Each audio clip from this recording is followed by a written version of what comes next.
Welcome to the instructional part of the video. You can get tabs and backing tracks if you go to my website, www.erichaugenguitar.com.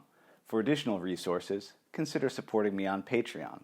And for information about the sound tools I'm using in this video lesson, go ahead and click on the description box in your YouTube player. Now let's get to learning. Part of the vocal harmony, we'll say, because yes, it is for Beatles doing what the Beatles do best.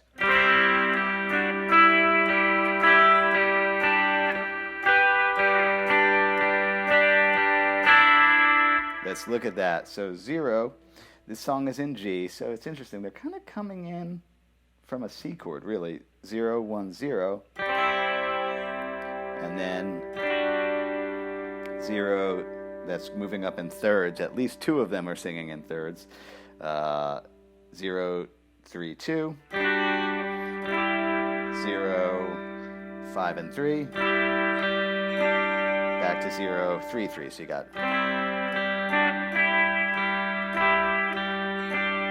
Notice how I'm using my G drones, and then we go up to 0,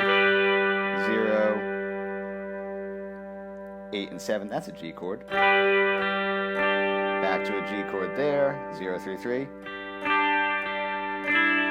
And then, yeah, let that high E ring out open, so you get...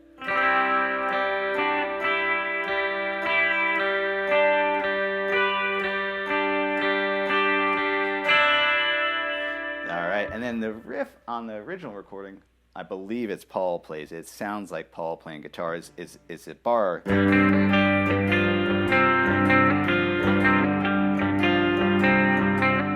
So not only is that hard to do on a 12-string, you sacrifice the jangliness of the 12-string by barring things. So one of the magics I find with 12 strings is the cross-picking things.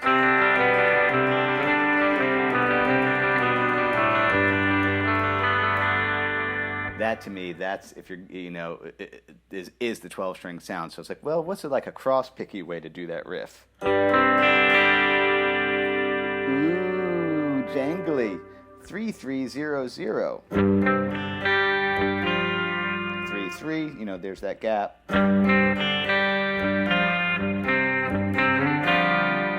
There's how I do the riff on this instrument.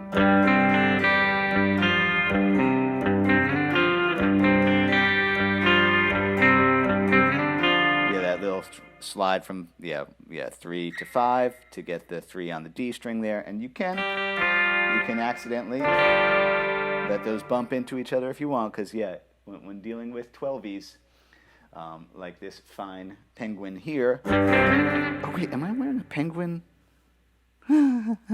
Yeah, penguin. Okay, anyway.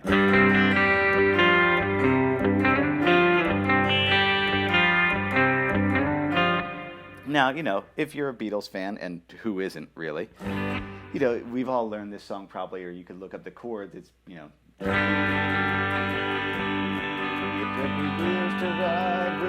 know, a lot of G, and down on by a man. You know, you'd be pretty bored. So if you know me, or if you don't know me, hello, welcome. I like to put melodies on things, and I was like, oh, eureka.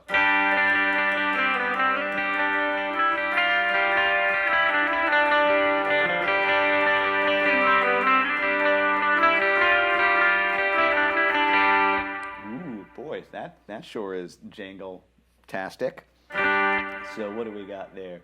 We are at 0 and 3 of the G and the B. There's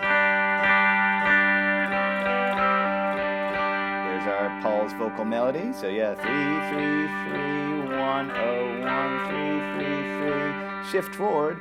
3, 5, 3, 6, 6, 6, 6, 5, 3, 5, 3, 3. You know, you can hit them all together like that, or, you know...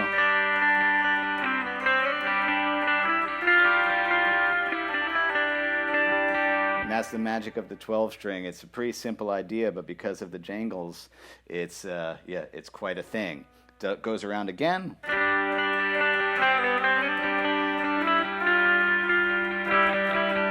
And we go paperback writer. So that little paperback writer is starting on our G. 0, 0, 3, 1, 1. C chord with some kind of cross picking. I almost never on a 12 would just strum them because I'm like, I want to hear that.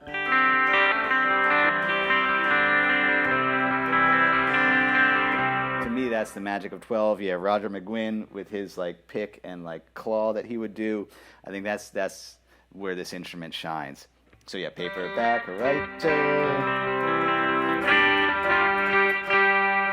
And yes, 0 and 3, 0 and 6, 8 and 8, and then I fly in another.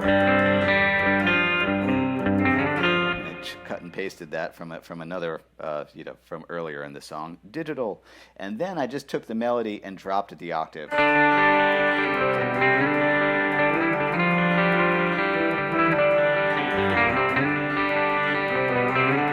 So yeah, we're at 5, 0, and 0, starting on our A. Yeah, you can get both those going now. Yeah, 3 and 2, and now our. Isn't that cool? It's so cool. Does it, and I might do a blues walk when it comes around, or it's hard to know because I kind of change it every time I play it. If I did a blues walk, it'd be 3, 1, 3 to the 5, or if I was doing major key walk up, it would be 3 on the A string, 3, 2, 5. Who knows? Either one sounds pretty cool. Comes around again.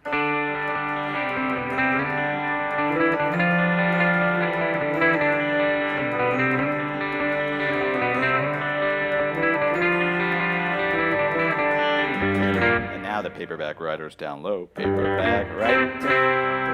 3, 3, 1, C chord.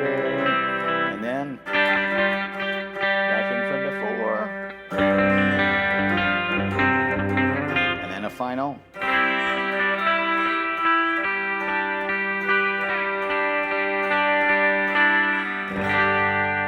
chord. Notice when I do a G, I don't play this B note. I hate that note. It has just a, hey guys, can I be in the chord? Most rock players are not going to play, and bluegrass players, a lot of us leave that note out because that major third at that lower range is murky. So it sounds so much brighter to not have it there. It's muted out though. I'm not hitting an A. I'm not going. It's kind of cool, but kind of weird. But yeah, just a side note, a little kind of bonus tip. Yeah, jangly. Okay. I think the number one takeaway for Paperback Writer is that if you have an electric 12, congratulations, what a fun tool to have in your arsenal. I think one of the ways they really come to life is when you do these cross-picky, kind of arpeggiated things. Yeah, they sound good for strumming some chords. They add a nice chorusiness to things. I think that's a word. But for me, I always, if I pick one up and I'm laying it down on a song, I'm kind of thinking about getting notes to bump into each other and kind of jangle across, because I think being able to hear the individual strings that are not individual strings make it so that, yeah, that to me is that instrument. It's, there's the sound of the electric 12. Have fun with that. Thanks for watching.